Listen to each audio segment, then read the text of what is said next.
Makato was a very hardworking boy. He is determined to help other people who needs. His employees praise him for being sensible, hardworking, good-tempered, and cheerful. Now he is paid for all of his hard work. I expect good performance. Thank you, ma'am.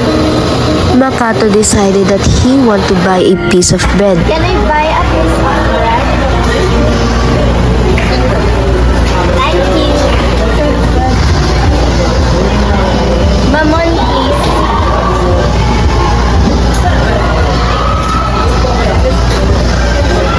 Thank you. When Makato was going back to his home, he did not hesitate to give his piece of bread to the homeless.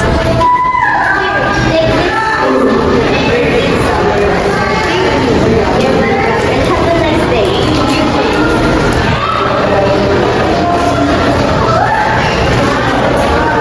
The homeless really appreciate the piece of bread that Makato gave him.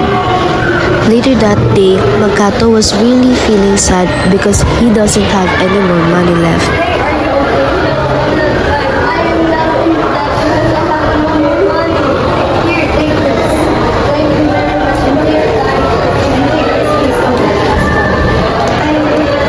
Thank you so much for being kind towards me. Thank you. The way you treat others is how the way they treat you.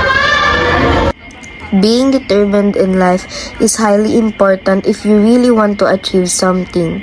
Being grateful is important because it is a blessing given to you.